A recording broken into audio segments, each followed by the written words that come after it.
Sí, doctor. Muy bien. Ya, está bien, estamos compartiendo bien entonces. Bien, empezamos ya, en un minuto empezamos, ¿eh?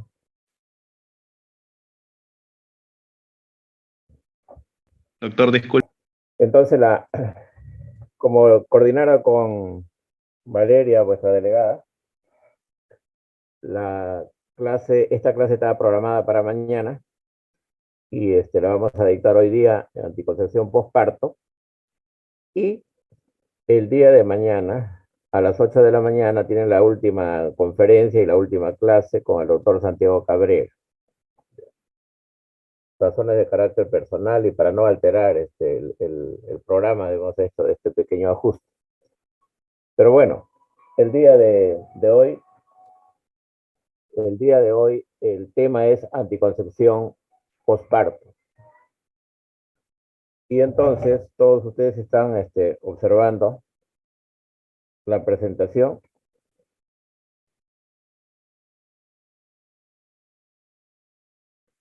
Y la agenda que vamos a desarrollar es, en primer lugar, el marco general, el marco contextual. Luego vamos a desarrollar la anticoncepción mediante la técnica MELA. Luego vamos a tratar sobre el dispositivo intrauterino, la progestina inyectable, los implantes y finalmente bloqueo tubario. Una breve revisión de los métodos anticonceptivos que se utiliza en el postparto. De manera general, para hablar de anticoncepción postparto tenemos que hablar de planificación familiar. Y la planificación familiar es el derecho que tienen todas las personas, de manera particular la mujer, de ser informada sobre el número de hijos que podría tener una pareja y el espaciamiento necesario entre embarazo y embarazo.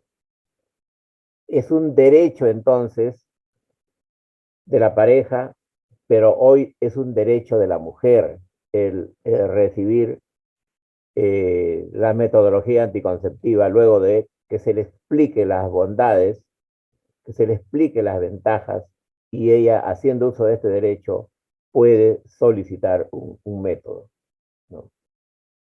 El ejercicio de este derecho es independiente del género, edad y estado legal o social de las personas, ¿no? Hoy día, entonces, no es un favor. Hoy día, no, las personas no reciben como un acto benefactor la planificación familiar, sino es un derecho. Y por tal entonces, las instituciones, los servicios de salud, el personal de salud, tenemos la obligación de brindar este servicio. Y la población usuaria, las mujeres, a solicitar el método de planificación familiar más conveniente para estas mujeres. La anticoncepción, en cambio, desde el punto de vista conceptual, es el empleo de un método anticonceptivo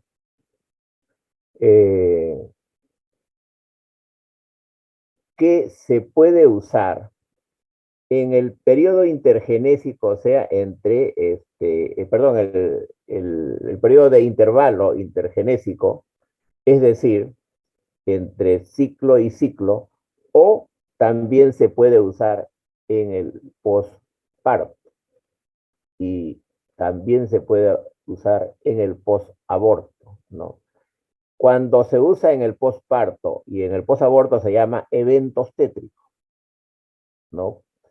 Y entonces hay dos momentos en que podemos brindar un método anticonceptivo a la mujer, o se puede tratar con la pareja, pero hasta ahora en nuestro país y en el mundo todavía la anticoncepción está dirigido en primer lugar a la mujer y luego de manera complementaria y voluntaria al hombre. Puede ser también a la pareja, a ambos o la mujer.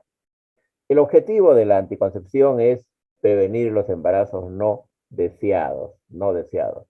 Y hoy día la anticoncepción constituye la estrategia o la mejor estrategia para evitar el embarazo no deseado, para evitar el aborto, para evitar las muertes maternas. Miren ustedes la importancia que tiene hoy día la anticoncepción o el uso de estos métodos que permiten hoy día brindar mayor calidad de vida para la mujer, para los niños, para la familia en general.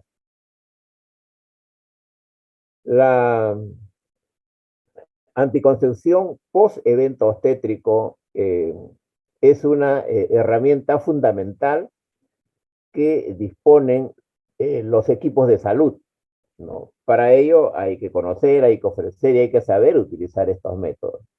Y están en la línea de los objetivos del desarrollo sostenible. El objetivo 3 dice brindar bienestar, ¿no? Y el objetivo 5, lo que tiene que ver con el género. Entonces, nosotros, haciendo uso de la mirada al 2030, en la que tenemos que brindar una serie de acciones, actividades en el campo de la salud en favor de la mujer para alcanzar el bienestar, para lograr que disminuyan las muertes maternas, para lograr que haya mayor calidad de vida para la pareja, para la familia, para los hijos, ¿no? Y por otro lado, es objetivo de lograr las muertes, un menor número de muertes maternas y evitar los embarazos no deseados. Entonces, es importante la anticoncepción en el posparto porque vamos a alcanzar dos objetivos importantísimos, ¿no? Para cumplir con los objetivos de desarrollo sostenible al 2030, tenemos nosotros que impulsar, que profundizar las actividades en esta área, ¿no? Y vamos nosotros apuntando a continuar mejorando los indicadores sanitarios de muertes maternas y embarazos no deseados. La anticoncepción post-evento obstétrico y de manera particular posparto, porque ya hemos dicho post-evento obstétrico puede ser posparto o posaborto, pero como en la clase está programada como posparto, es una política pública. Cuando decimos que es una política pública, quiere decir que es un servicio que brinda el Estado a la población para generar resultados que impacten, que mejoren los indicadores de salud materno-infantil. Para ello, entonces, hay que tener en cuenta que en estos dos momentos, en el posparto y el posaborto, hay que actuar de inmediato. Hay que actuar en el momento más oportuno. Y el momento más oportuno para hacer anticoncepción, fíjense ustedes, no es en el periodo de intervalo, o sea, cuando la mujer ya está arreglando todos los meses, ¿no? Y esperar la regla de repente para empezar con un método anticonceptivo. No. El mejor momento, el momento de mayor motivación es cuando la señora ha tenido un parto, cuando la señora ha tenido un aborto. Podría ser que este parto fue traumático, podría ser que este aborto es un índice de fracaso y de repente de frustración para la mujer, para la mamá. Entonces está motivada para solicitar o asumir un método anticonceptivo. Es el mejor momento y para ello hoy día se recomienda el uso de los métodos efectivos, los métodos de larga duración, los métodos que sean más fácil de llevar y controlar a la paciente, ¿no? Entonces, si nosotros utilizamos este momento, ¿qué vamos a lograr? Que no, la mujer no va a salir embarazada y por lo tal no se va a enfrentar a una situación de riesgo que constituye un embarazo, más aún si no lo desean. Puede espaciar o limitar los embarazos siguientes y puede planificar su familia de acuerdo a la voluntad de la pareja y a las condiciones que presente la mujer. Y si desea hacer uso de un método anticonceptivo, desde el punto de vista de la posibilidad que tiene en nuestro medio, puede acudir a un servicio particular o a un servicio público. Los servicios públicos tienen la obligación, o sea, los hospitales, servicios de salud del Estado, del Ministerio de Salud, tienen la obligación de impulsar estos programas y ofrecerlos gratuitamente. La anticoncepción posparto, entonces, es el acceso de una persona a un método anticonceptivo elegido posterior a un evento estético, como decíamos, tanto después de un parto vaginal, después de una cesárea, y en las primeras horas, en el primer momento, es donde se hace o se aplica este método. Estamos hablando en el posparto inmediato, ¿no? En la cesárea o en el posparto inmediato. Y para hablar específicamente en las primeras 48 horas. Si pasan estas 48 horas ya no va a ser posible hacer la anticoncepción posparto y va a tener que esperar el periodo de intervalo, ¿no? Entonces, los servicios de salud, los prestadores de servicios de salud, antes de aplicar el método elegido, necesariamente tienen que explicar a la paciente, hacer orientación, hacer consejería y luego de escoger el mejor método, porque no hay un método bueno para todas las pacientes, hay que escoger un método, entonces recién se decide y se aplica el método antes que la paciente salga de alta del hospital. Bien. Los métodos que se usan en la anticoncepción posparto, tenemos nosotros un listado que ya hemos mencionado, pero uno de los primeros es el MELA. ¿Qué cosa es el VELA? ¿No? Es el método de amenorrea de la lactancia, ¿no? Así como el MELA, hay varios métodos que se podrían usar en el posparto, ¿no?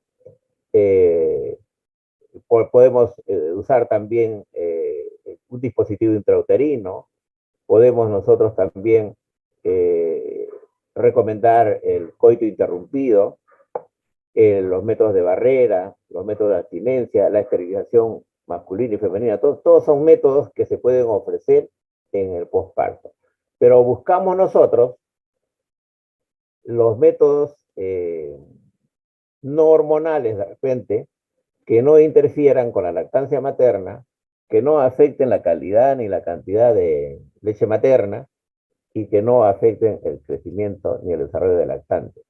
De todos estos métodos, un método natural al alcance de todas las mujeres es el MELA, el método de la amenorrea en la lactancia, y que es un método que nuestra población, sin conocer mucho de aspectos de carácter médico, al interior del país practica este método. Pero cuando está en la ciudad, cuando está vinculada a un hospital, se puede hacer con una mayor precisión de carácter técnico, orientando mejor a la paciente para que lleve bien el método. Entonces el MELA es un método que está indicado para mujeres que están lactando de manera exclusiva, ¿no? Lactancia materna exclusiva, y que tiene el propósito de evitar o posponer la ovulación. Para ello, entonces, es recomendable que se use este método, pero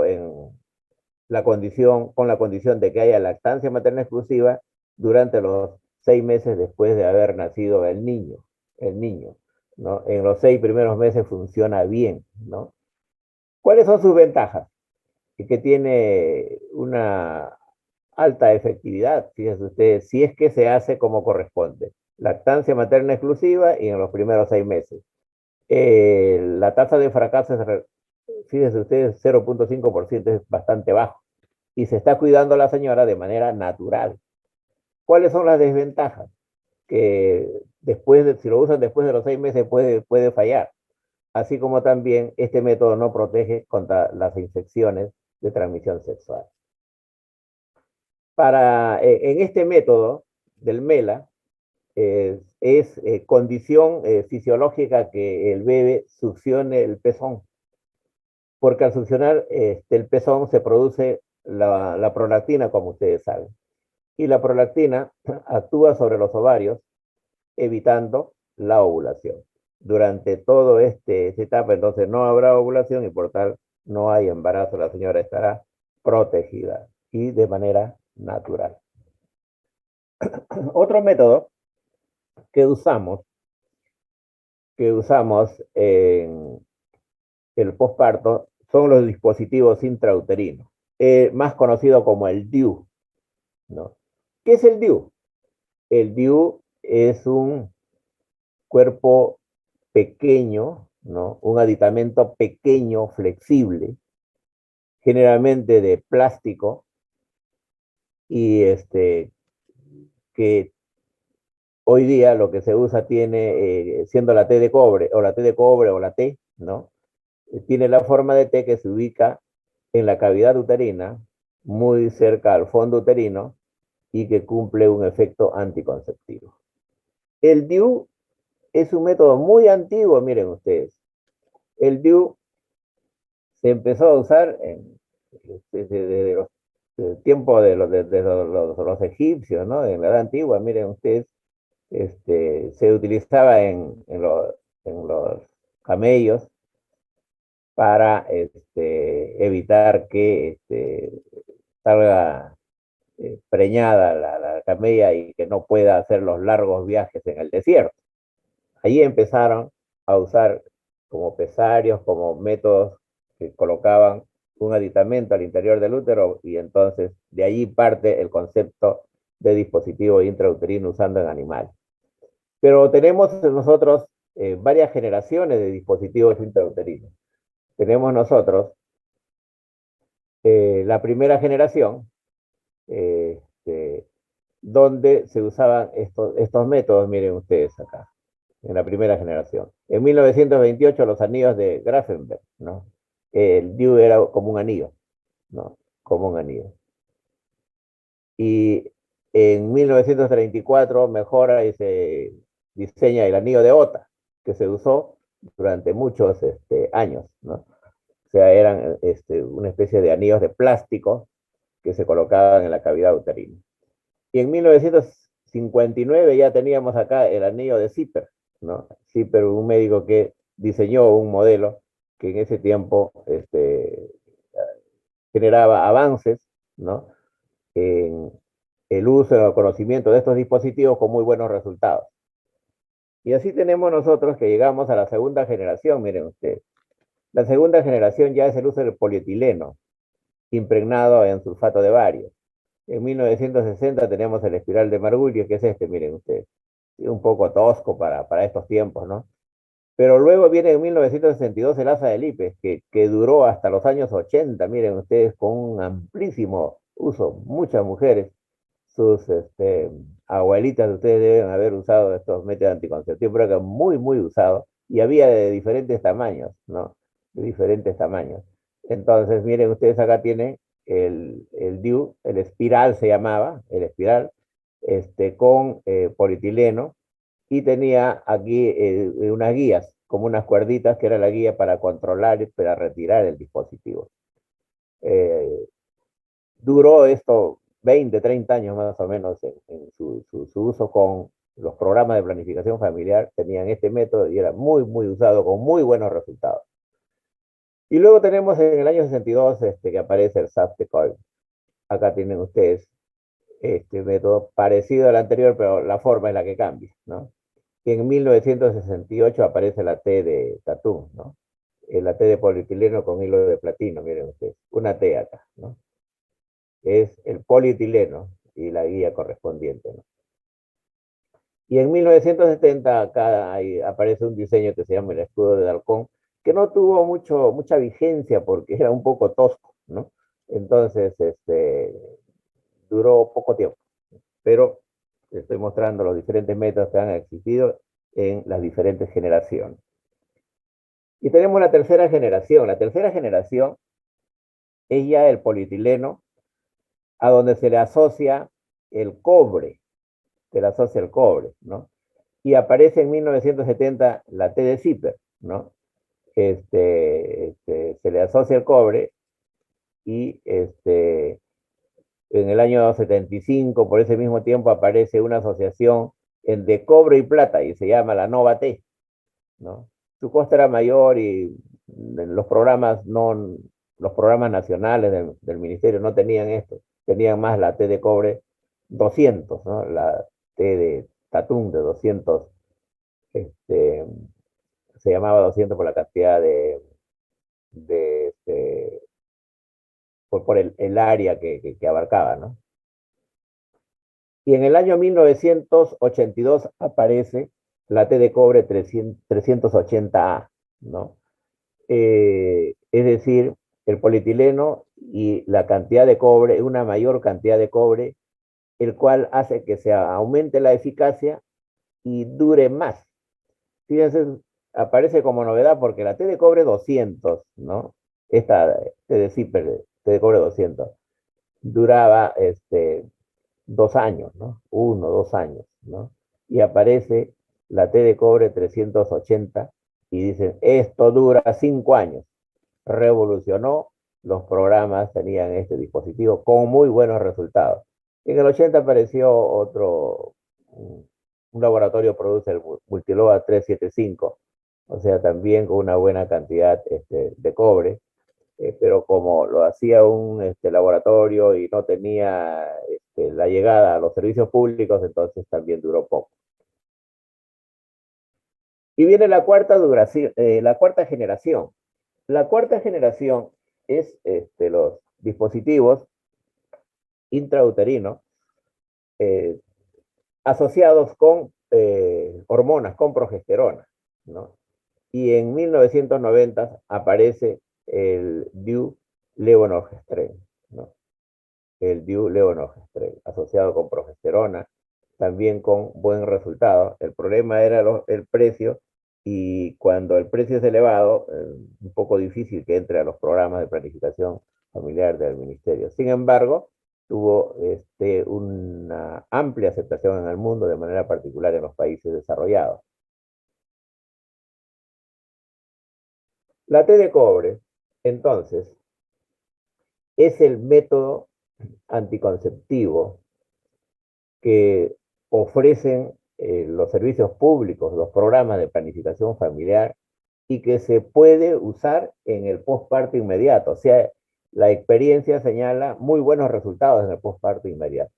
Y es recomendable, de todos los que les he mostrado, uno de los últimos es la T de cobre 380A. Es lo que se recomienda y existe actualmente en el mercado en los programas de planificación familiar. ¿Cuál es el mecanismo de acción? Su mecanismo de acción se explica en el endometrio. Esta T de cobre ubicado de esta manera, miren ustedes, en el fondo uterino, ¿no? Genera cambios bioquímicos y morfológicos. Hay una reacción inflamatoria aséptica en el endometrio, y entonces evita pues que avancen los espermatozoides, ¿no? ¿No? Es un medio inhóspito, inadecuado para los espermatozoides, entonces no pueden pasar acá y por tal entonces no hay embarazo. Los iones de cobre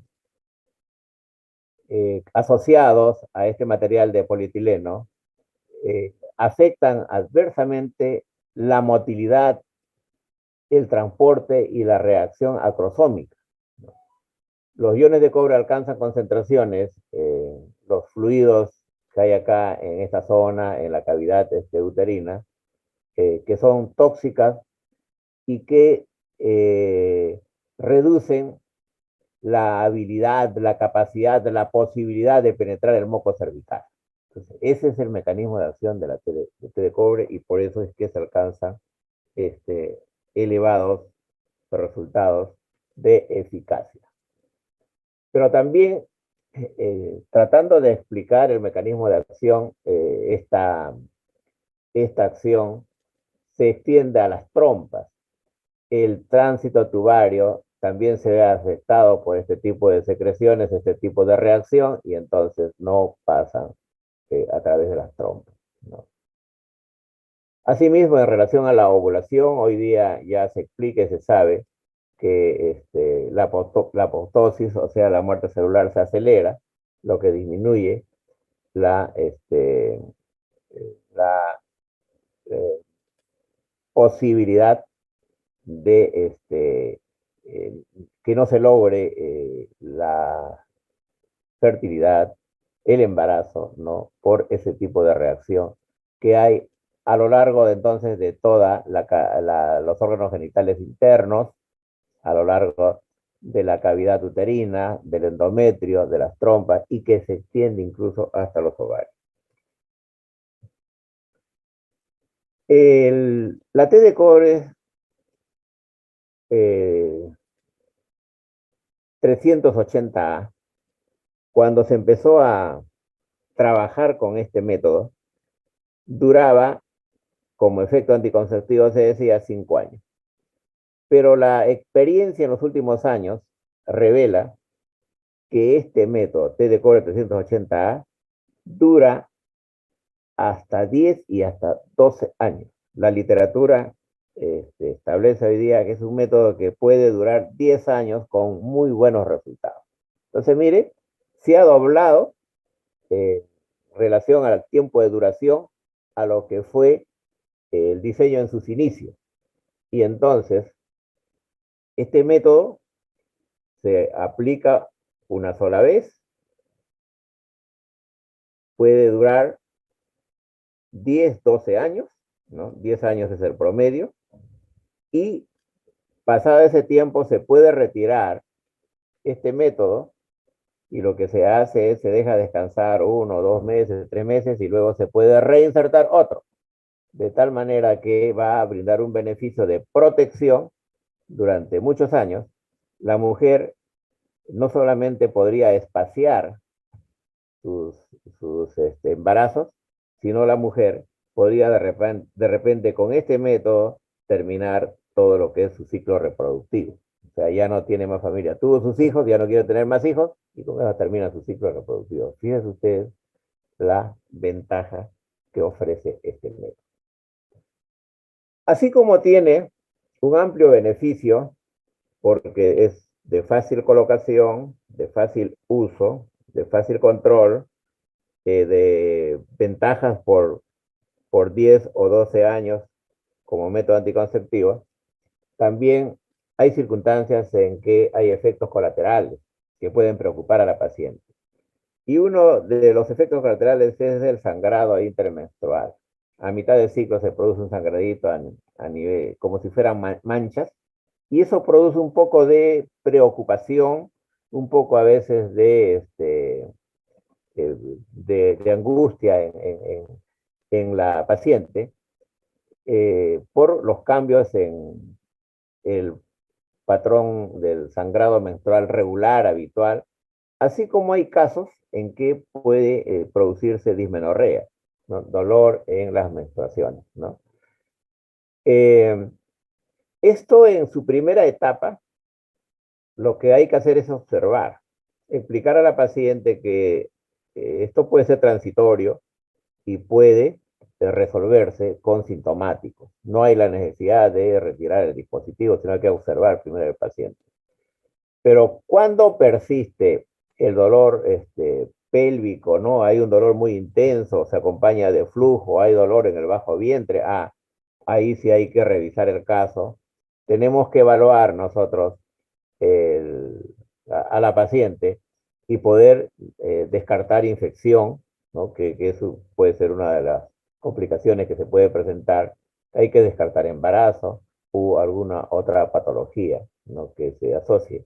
Pero también hay circunstancias en las que a veces está en mala posición, se colocó en mala posición y entonces hay que revisar porque puede haber desplazamiento o expulsión del dispositivo.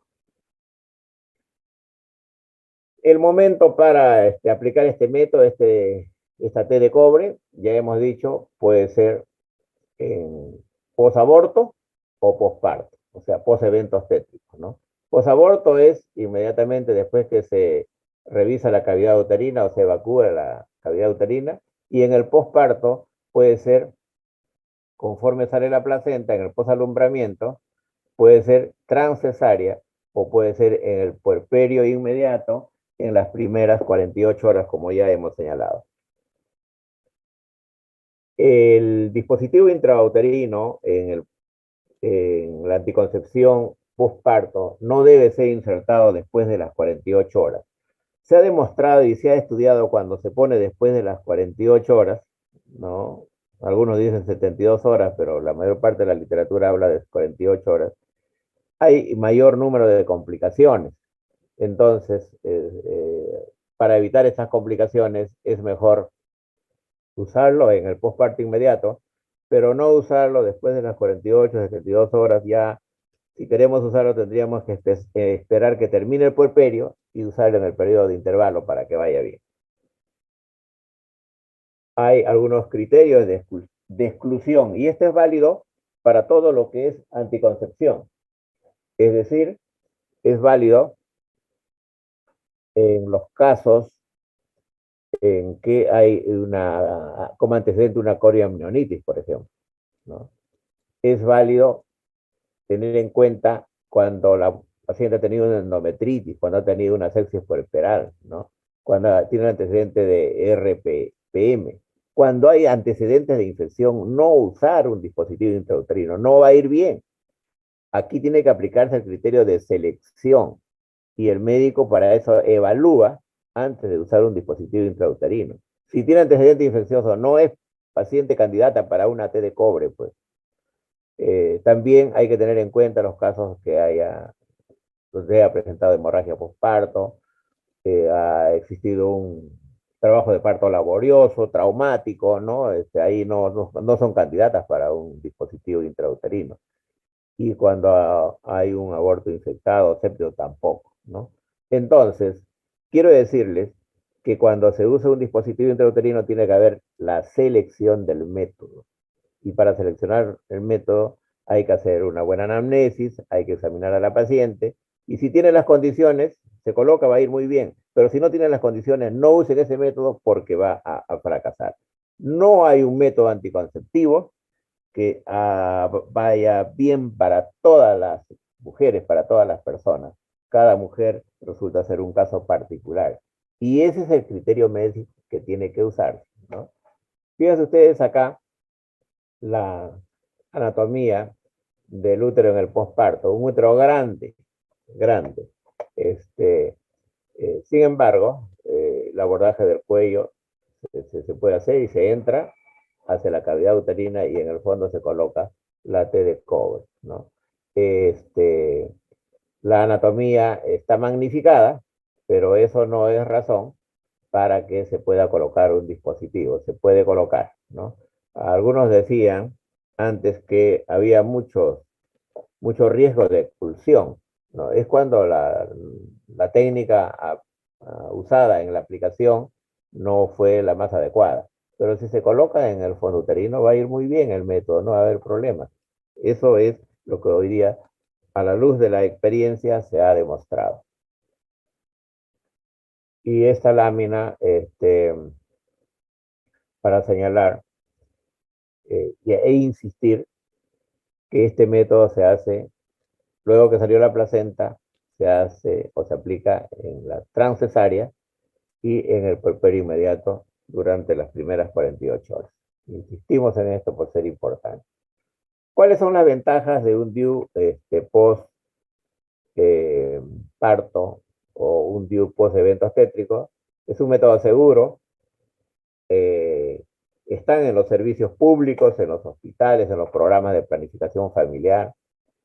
El costo realmente en la actividad privada cuesta, pero en la actividad pública, en los hospitales, los programas son gratuitos, ¿no? El Estado nos los brinda como parte de las obligaciones del servicio a nuestra población.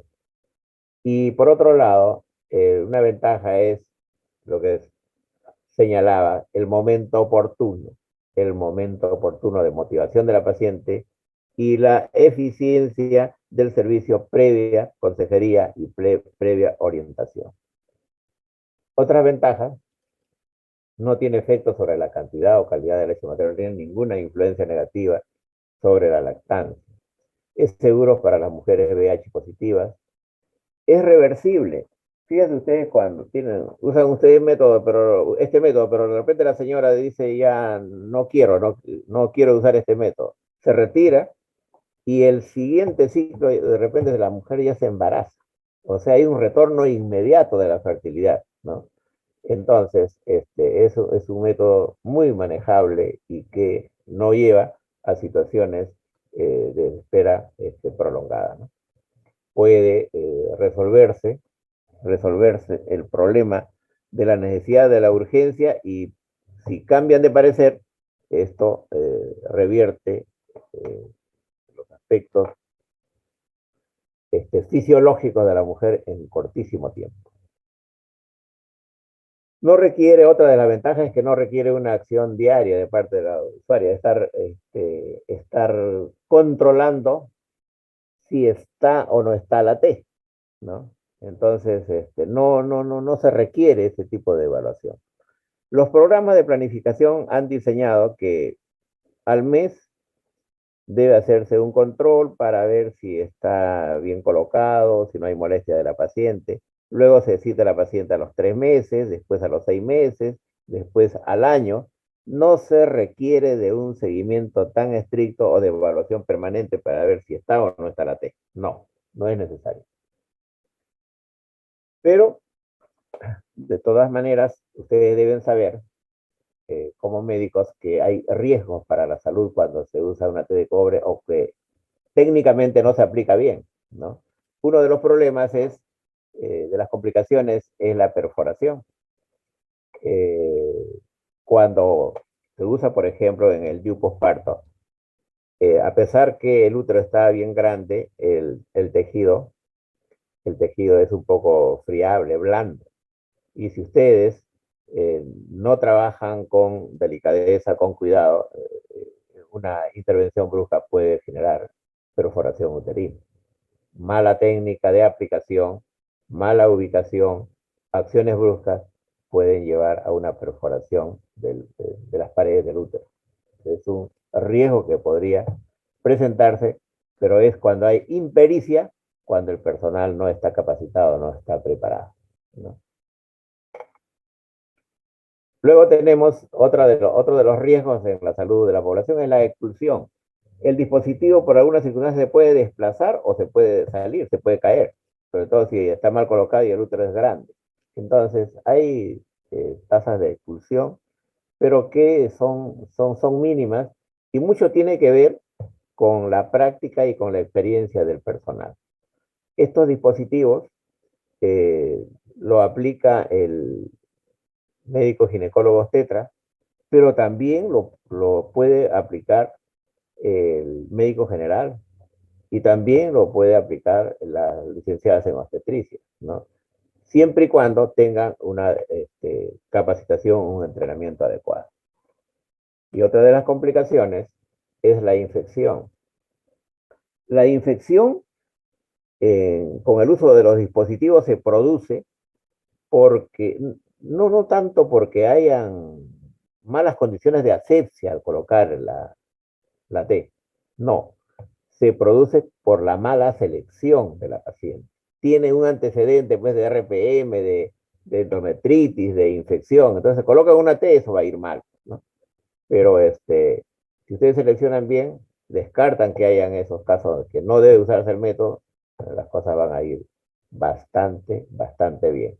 Y por supuesto, en la técnica tiene también sus condiciones de asepsia, que la mayor parte lo maneja bien usando el instrumental esterilizado, pero también utilizando soluciones para limpiar la vagina y el cuello uterino cuando se usa uno de estos métodos anticonceptivos.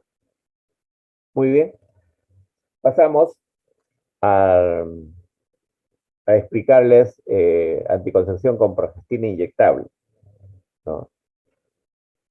Los anticonceptivos inyectables. Hay en el mercado un solo producto que es, hay dos productos en anticonceptivos. Uno es el de 3 meses y el otro es de mes. El de 3 meses se basa a progesterona, a progestina, ¿no? Que es el Depo-Provera, que es el que está en el mercado, que es el que está en los hospitales y que se usa mucho para que la mujer eh, motivada y necesitada de un método anticonceptivo, cuando sale del hospital sale con un método, ¿no?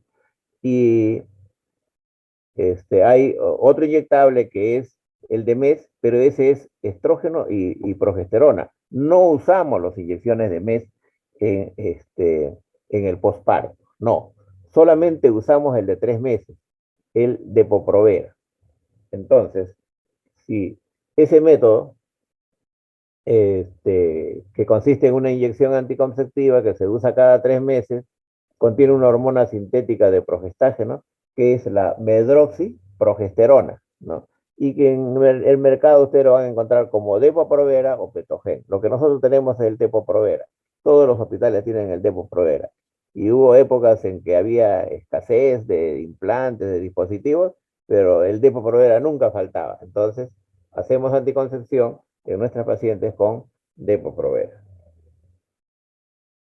Y acá tenemos nosotros las ventajas de las inyecciones anticonceptivas, ¿no? ¿Cuáles son las ventajas?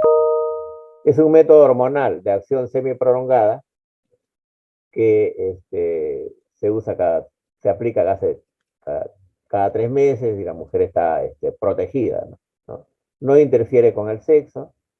Las inyecciones son de progestina, que se pueden usar durante la lactancia y tiene también la ventaja que puede reducir los ciclos, los periodos de dismenorrea, y la mujer puede pasar con ausencia de molestias o menores molestias durante la etapa premenstrual, ¿no? O sea, puede reducir esta etapa, tiene una ventaja adicional el uso de este método anticonceptivo. Pero también tiene unas desventajas que ustedes deben saber. Cuando se usa estos anticonceptivos, la progesterona inyectable, el Depo-Provera, las hormonas tienen la propiedad de acumularse, se acumulan. Y cuando se acumulan, pueden generar desórdenes en el ciclo, sobre todo amenorrea. Puede haber amenorreas de meses, a veces amenorreas por un año y a veces más. Y algunos decían que hay casos en que la mujer es muy sensible, que la mujer ya no vuelve a ver su regla. ¿Por qué? Porque bloquearía el eje hipotálamo hipófisis ovario. Entonces, nosotros tenemos cuidado por, por el conocimiento de las acciones negativas de estos inyectables, en no usar este método en mujeres jóvenes o en mujeres que no tienen hijos o que tienen un hijo nada más. Lo usamos más en la mujer múltipla. Una mujer múltiple, una mujer que tiene 4, 5, 6 hijos, ¿no? Le pones un método anticonceptivo inyectable que la va a proteger y ya no ve su regla, no va a pasar nada, ¿no? Tiene una amenorrea por un año, tiene una amenorrea secundaria de larguísimo tiempo, no va a ocurrir nada, tiene ya el suficiente número de hijos, entonces ahí no hay riesgo. Pero sí tenemos cuidados en la mujer joven y aquella que no tiene hijos. Mejor no usar estos anticonceptivos de depósito, ¿no? También hay otras manifestaciones secundarias como cefalea, mareos, manchas en la piel, hay mastodinia, esa sensación de llenado y dolor en la mama. Hay algunas mujeres que refieren cambios de carácter, aumento de peso, ¿no? O sea, son manifestaciones que podrían ser transitorias, que cuando se usa este método se observa primero, se da tratamiento asintomático para controlarlo. Y este método, por cierto, no protege contra las infecciones de transmisión sexual, por cierto. Implantes. ¿Qué sabemos de los implantes? Miren ustedes, actualmente se está usando mucho los implantes y también están hechos a base de progesterona, de progestina.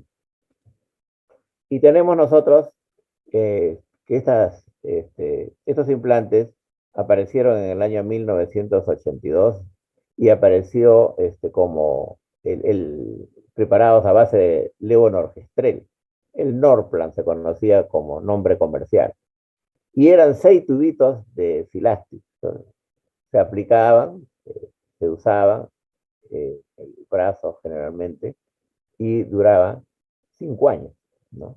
Luego en el 96 aparece el Levonorgestrel, el Norbrand 2, pero con una menor cantidad de hormonas, 75 miligramos. También dura 5 años.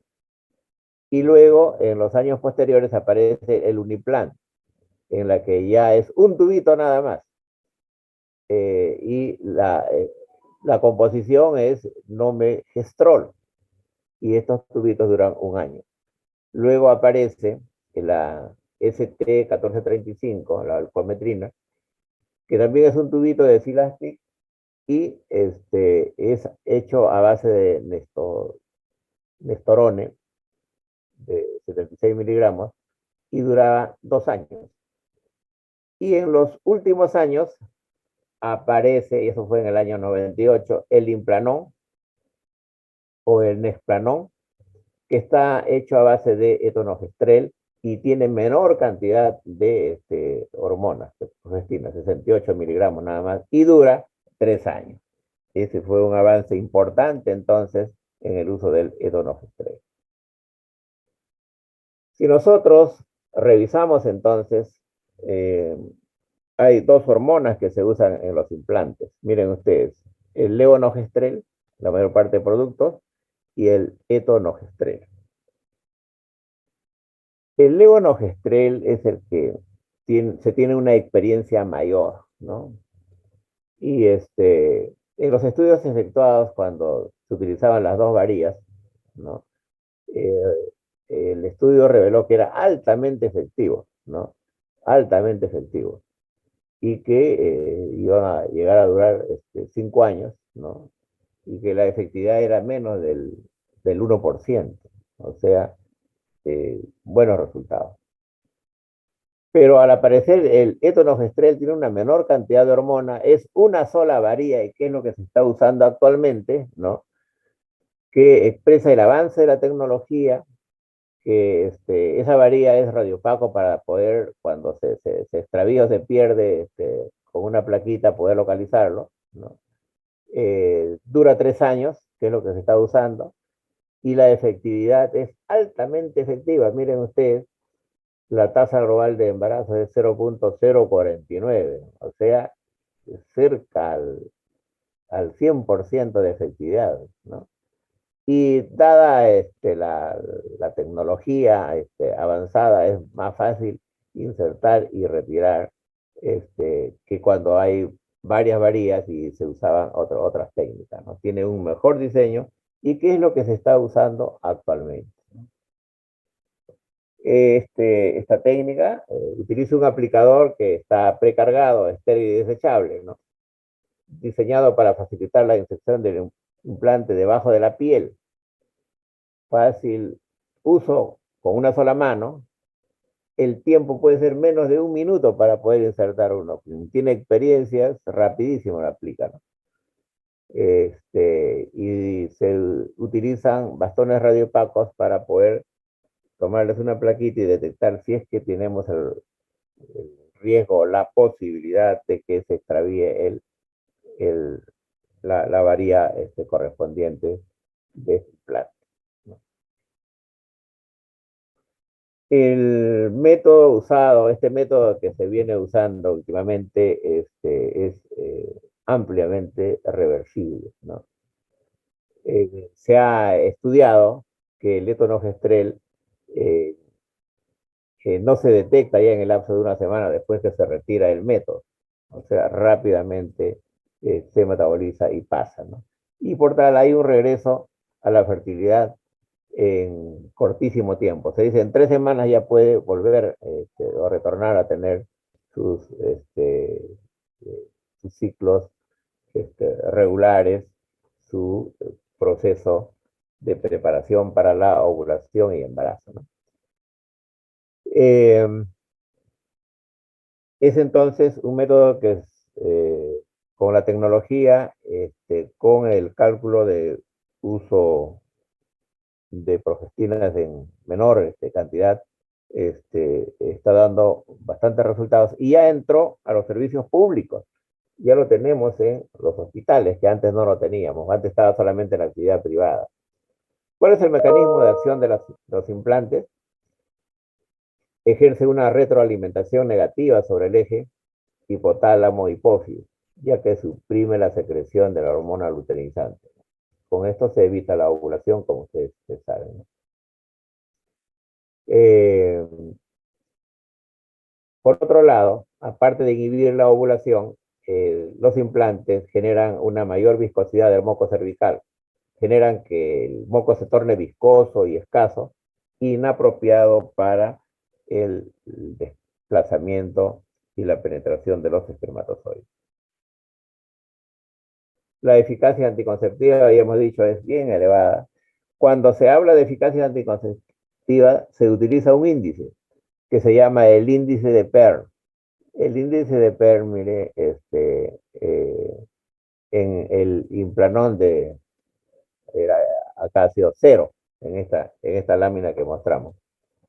El Norplan en el primer año 0.2 y el Norplan al quinto año 1.1, ¿no? O sea, es en un estudio que han hecho, ¿no?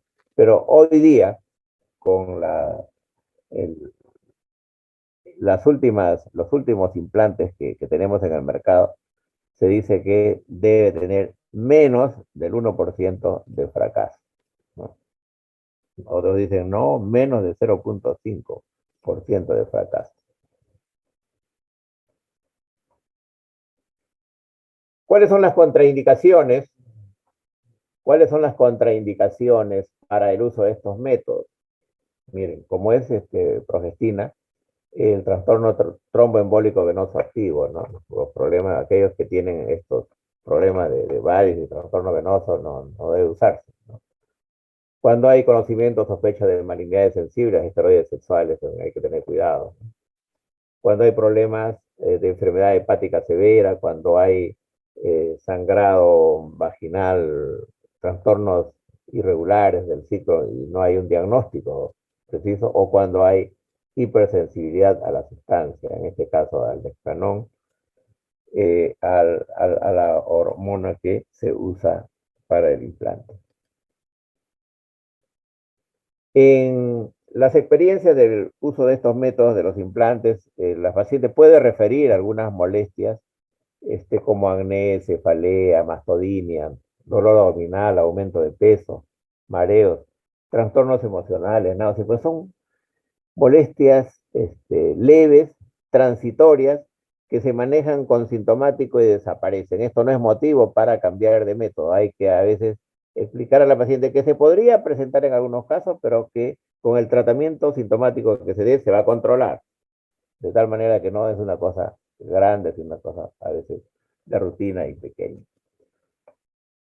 Eh, el uso de estos métodos, el implante de etonogestrel, es probable que las mujeres tengan cambios en su patrón menstrual. Eso hay que explicar a la paciente, o sea, no va a ser el mismo, puedan haber cambios, ¿no? Y en algunos a veces es transitorio, ¿no?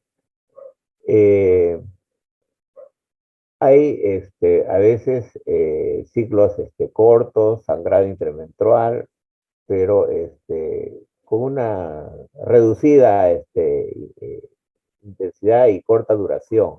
Hay que advertir a la paciente que de repente los primeros 3 meses puede haber alguna de estas variantes en el patrón menstrual para que no se preocupe, no se angustie la paciente, ¿no? Después de los 3 meses, las cosas tienden a mejorar y los ciclos tienden a regularse y estas ligeras molestias desaparecen, ¿no? Fundamental resulta en esta etapa la información, la consejería, la explicación a la paciente y cuando hay algunas molestias, el uso de sintomáticos, señalando que está en periodo de observación y que probablemente a los 3 meses de uso del método, estas molestias tienen la posibilidad de desaparecer. ¿Qué usamos para controlar estas molestias, no? Si hay dolor, usamos AINES como el ibuprofeno, el ácido mefenámico.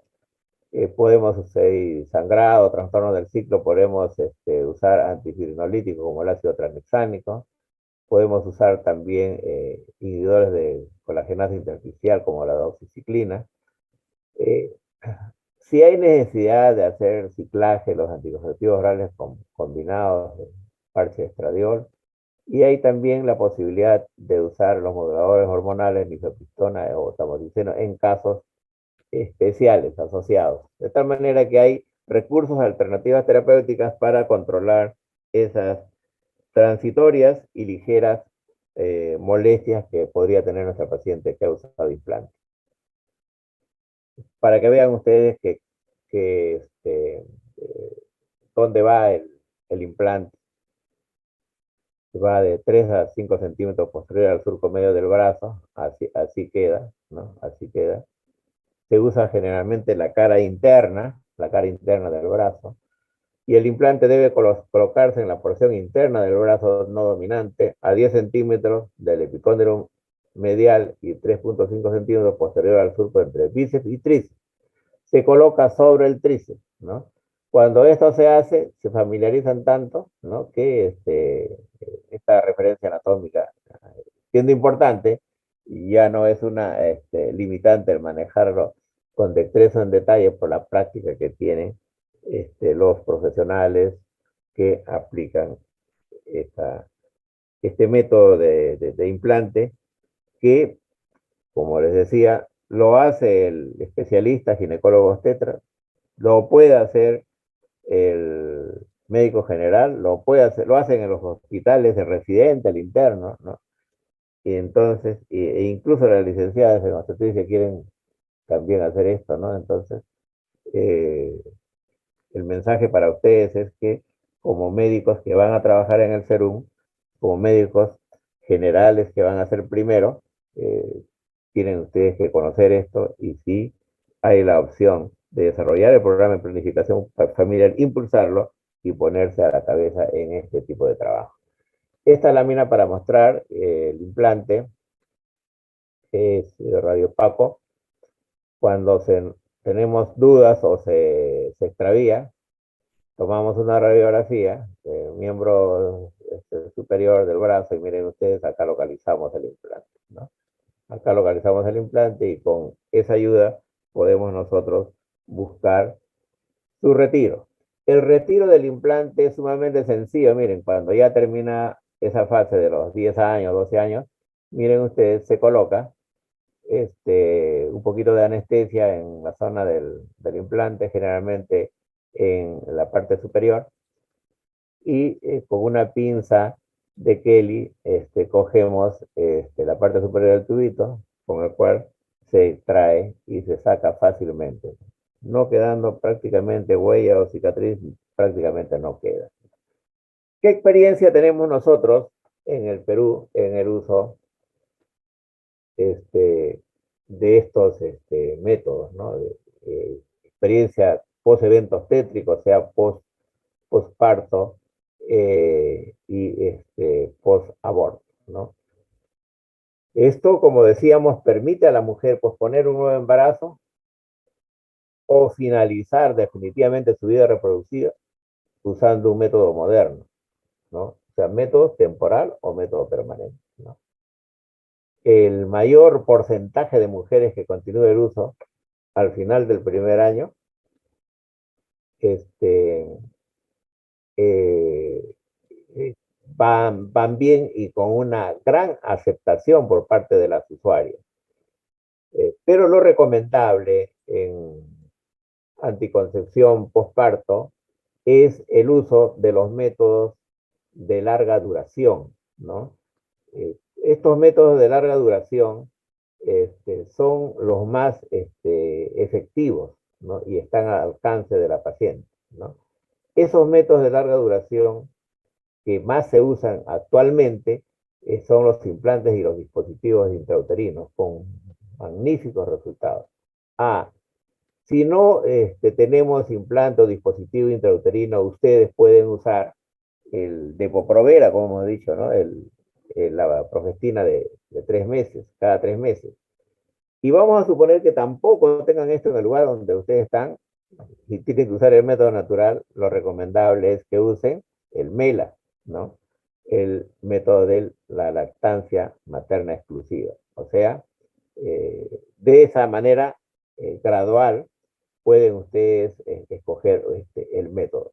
Pero si están en la ciudad y tienen la disponibilidad de todos, entonces hoy día lo que va muy bien es el implante y el dispositivo intrauterino, la T de cobre 380A. Estos tienen una elevada eficacia anticonceptiva, hemos dicho, ¿no? Menos del 1% de fracaso, dependiendo de la experiencia en los centros donde se han hecho estudios, ¿no? Tiene indudablemente en el uso de los dispositivos, en algún momento va a haber alguna alteración de un sangrado intermenstrual, de ligeras molestias, todo eso es manejable, se usa con sintomáticos, son transitorios y ustedes van a seguir con el método. Se requiere entonces que ustedes estén permanentemente brindando una buena orientación, una buena consejería y se pueda realizar, controlar desde el punto de vista médico del caso. No es necesario que cuando hay de repente una ligera alteración del ciclo, un sangrado intermenstrual, de inmediato digan, hay que retirar el método porque el método no va bien. No es así, observen primero y esto se puede corregir espontáneamente o con el uso de sintomáticos. Hay una institución que tiene una experiencia enorme en el uso de los implantes y de estos métodos de larga duración, que es el Instituto Nacional Materno Perinatal, la Maternidad de Lima. Sus programas desde el año 2014 vienen impulsándose en el postparto inmediato sobre todo, ¿no? Y es muy bien aceptado y muy bien tolerado, ¿no? Lo que más se está usando en los últimos meses, en los últimos años, son los implantes. El dispositivo intrauterino menos, sin embargo, nuevamente les digo que es un excelente método, un excelente método. Entonces, no hay la posibilidad y no hay la necesidad de buscar otros métodos tan complejos. Tienen a la mano y están como programas de planificación familiar en los servicios públicos. Finalmente veamos el bloqueo tubario. El bloqueo tubario o la esterilización femenina es un acto quirúrgico, una operación que permite bloquear las trompas uterinas para prevenir la unión del óvulo con el espermatozoide. También se conoce como ligadura de trompas. Y los procedimientos para hacer acá se hacen mediante una laparoscopía o se hacen mediante una laparotomía o una mini laparotomía y se hace tratando de fulgurar o quemar o usando el electrocauterio para cortar la trompa. O se hace ligadura y sección de la trompa de falopio. Son diferentes técnicas que se utilizan, pero el objetivo es el mismo, cortar la trompa para que así ya no pueda unirse el óvulo con el espermatozoide.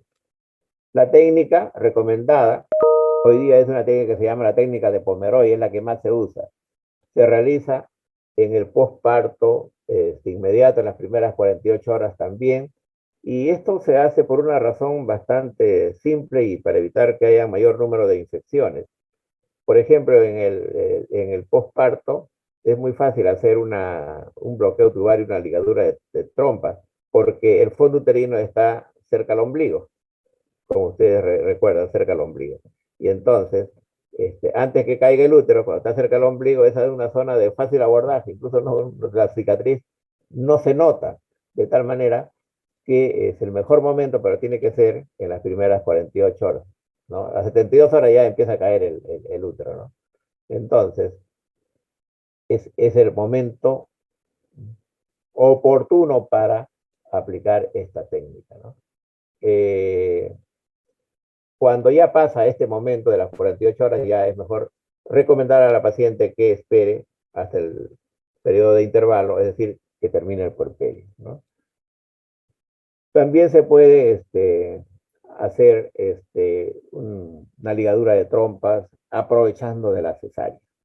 Se ha abierto la cavidad, se está haciendo una cesárea, tenemos ahí el útero, tenemos las trompas, entonces la mujer cumplió su ciclo reproductivo o hay razones de carácter médico, se opta por aprovechar de la cesárea para hacer el bloqueo tubario correspondiente, ¿no? Saben ustedes, por ejemplo, los casos de 3 cesáreas anteriores, ¿no? En la tercera cesárea se liga para evitar que haya una situación de mayor riesgo para la mujer con motivo de un próximo embarazo. Acá tienen la técnica, miren ustedes, en esta lámina ven que esta es la trompa de falopio, ¿no? Y tienen ustedes acá, entre el tercio medio y el tercio ligado al útero, acá tienen. Primero se liga, ¿no? Se liga con cádus crómico, se liga la trompa, ¿no? Y después que se liga, se corta, se secciona, ¿no? Se secciona. Y fíjense ustedes cómo queda la trompa luego de esto. Se separaron las trompas, ¿no? La posibilidad de recanalización es muy, muy alojada. Esto debe ser una técnica bien aplicada, el 100% de efectividad. Sin embargo, se han dado casos excepcionales de recanalización, pues esas cosas raras que ocurren en el marco de la fisiología y de la anatomía humana, ¿no? Pero así quedan las trompas, quedan separadas, y eso sí debe saber la paciente que es un método definitivo. La pareja tiene que saber que es un método definitivo. Ya no, después se puede recanalizar, pero esa trompa ya no funciona. Muy difícil que funcione, por eso es que la consejería de orientación es muy importante. ¿Cuáles son las ventajas entonces principales del bloqueo tubario? Que es muy eficaz, 100%. No interfieren con el sexo. Eso que tiene problemas de depresión, de angustia, que baja de peso, que se va a volver loca, son situaciones de cuentos a veces en nuestra población, pero no tiene una base científica. ¿Cuáles son las desventajas? Que es definitivo, no se puede revertir. Aún recanalizando no va a funcionar. Y sepan ustedes que el problema de la fisiología de la trompa es muy compleja, entonces anatómicamente podrán recanalizarlo, pero no va a funcionar. Y si funciona, de repente surge un embarazo ectópico. Y por supuesto, esto no protege con las enfermedades de transmisión sexual. Contraindicaciones para efectuar un bloqueo tubario, una ligadura de las trompas, ¿no? Sobre todo cuando hay presiones por el lado de uno de las parejas, ¿no? Uno quiere, otro no quiere, ¿no? Cuando hay conflictos de índole religioso, cultural, ¿no? O sea, dudas ahí. Cuando hay usuarias con expectativas no resueltas, ¿no? Dice, por ahora no quiero, pero mañana de repente. En esos casos de duda, no hagan bloqueo tubario, no recomienden bloqueo tubario. Tiene que estar convencida la pareja, convencida la mujer de que esto es un método definitivo, ¿no? Y otros casos en la que hay que hacer, que hay que tener en cuenta para el bloqueo tubario es que esto se hacen las primeras 48 horas, sino ya después hay que esperar que termine el puerperio para poder hacerlo en el periodo de intervalo, ¿no? Cuando hay infecciones por enfermedad inflamatoria pélvica en los últimos meses, sobre todo, infecciones de transmisión sexual, cuando hay una enfermedad trofoblástica o una mola, ¿no? Cuidado ahí porque pueden haber de repente otros problemas asociados, ¿no? Hepatitis viral, enfermedad vesicular, infecciones de la piel, u otros trastornos que pueden contraindicar un acto quirúrgico como el que estamos explicando. Hay también algunas complicaciones, porque es un acto quirúrgico para ligar las trompas, ¿no? Y sobre todo cuando no tienen la pericia, no tienen la experiencia necesaria, ¿no? Para realizar estas intervenciones. Por eso es que esto generalmente lo hace el especialista, ¿no?